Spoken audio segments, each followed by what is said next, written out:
Welcome to RSN Thiya channel.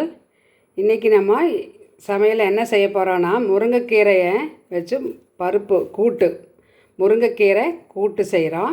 இது haemoglobin level increase ஆகிறதுக்காகத்தான் இந்த கூட்டு செய்கிறோம். நம்ம வாங்க எப்படி செய்யலாம் பார்க்கலாம். இது கீரை ரொம்ப சிம்பிள். கீரையும் சின்ன வெங்காயம் பூண்டு இது ரெண்டும் நிறைய போடணும், அவ்வளோதான். அதுக்கப்புறம் பருப்பு, சிறு பருப்பு அல்லது துவரப்பருப்பு எது வேணாலும் நம்ம வச்சுக்கலாம். இங்கே துவரப்பருப்பு நான் பாயில் பண்ணி எடுத்து வச்சுருக்கிறேன். இதில் தான் நம்ம செய்ய போகிறோம். இப்போ கடாய் வச்சுட்டு எண்ணெய் ஊற்றிக்கலாம்.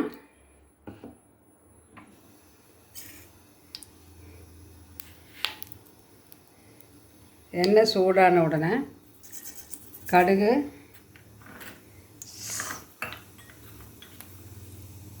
சீரகம், 1 ஸ்பூன் சீரகம், கடுகு இது மட்டும் போட்டு தாளிச்சிடுறோம்.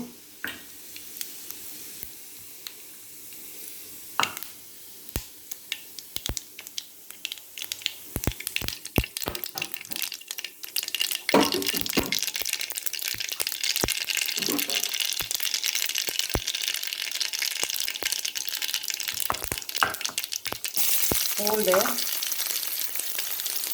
சின்ன வெங்காயம், 4 வரமிளகாய்,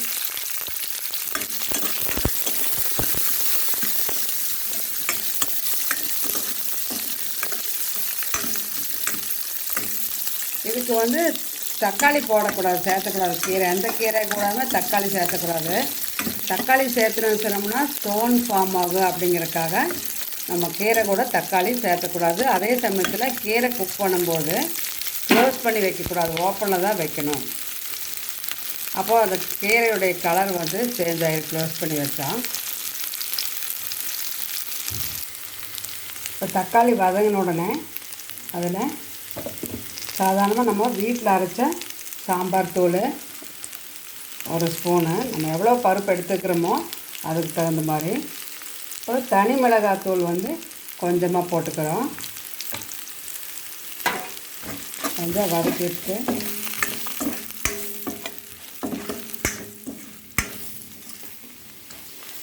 அது ராஸ்மெல் போன உடனே இந்த பருப்பை போட்டுடலாம்.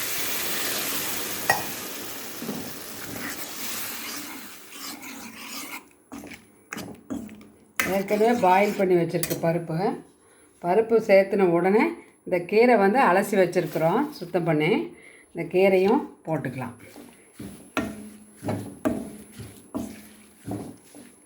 தேவையான அளவுக்கு தண்ணி விட்டு உப்பு போட்டு விட்டுடலாம். க்ளோஸ் பண்ணி வைக்கக்கூடாது.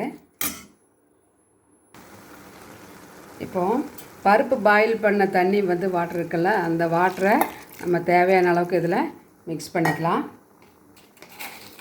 சால்ட்டு பார்த்துட்டு, கீரைக்கு எந்த கீரையாக இருந்தாலும் சால்ட்டு கம்மியாக தான் போடணும். கீரையில் கொஞ்சம் உப்பு சத்து இருக்கும் எல்லா கீரைக்குமே, அதனால் அளவாக பார்த்து போட்டுக்கணும். இது சீக்கிரமே குக் ஆயிடும். இந்த முருங்கைக்கீரை ஹீமோக்ளோபின் லெவல் இன்க்ரீஸ் பண்ணக்கூடியது. அதுக்காக வீக்லி ஒன்ஸ் ஒரு சூப்பாகவோ அல்லது கூட்டு, பொரியல் அந்த மாதிரி ஏதோ ஒரு வகையில் முருங்கைக்கீரையை சேர்த்தணும். அதுக்கப்புறம் டயபெட்டிக் பேஷண்ட் இருந்ததுன்னா முருங்கைக்கீரை சூப்பு குடிக்கலாம். அது சுகர் லெவலை கண்ட்ரோல் பண்ணும்.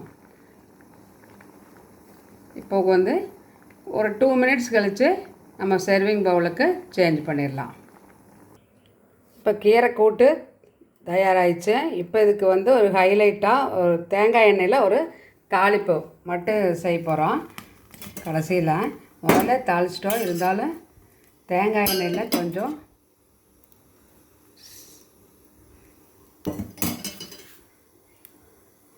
கொஞ்சமாக கடுகு, சீரகம்,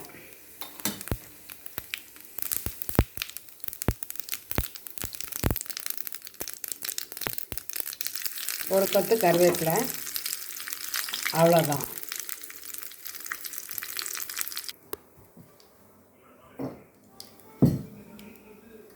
இப்போ தாளிப்பை இதில் சேர்த்துடலாம்.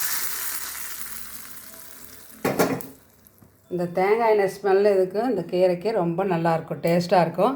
இதே மாதிரி நீங்கள் முருங்கைக்கீரை வந்து ஃப்ரெஷ்ஷாக இருக்கும்போது கீரை கூட்டு அல்லது வந்து சூப்பு, பொரியல் எது வேணாலும் நீங்கள் செய்யலாம். ஆனால் முருங்கைக்கீரை வந்து வீக்லி ஒன்ஸ் ஆர் ட்வைஸ் கண்டிப்பாக எல்லோரும் சேர்த்திக்கிறது ரொம்ப மருத்துவ குணம் வாய்ந்ததுனால ஹெல்த்துக்கு ரொம்ப இம்பார்ட்டண்ட்டாக இருக்குது. அதனால் எல்லாருமே இது மாதிரி செஞ்சு பார்த்து எப்படி இருக்குதுன்னு கமெண்ட் பண்ணுங்கள். பிடிச்சதுன்னா லைக் பண்ணுங்கள், ஷேர் பண்ணுங்கள். ஆர்எஸ்என் தியா சேனலுக்கு சப்ஸ்கிரைப் பண்ணுங்கள். தேங்க்யூ.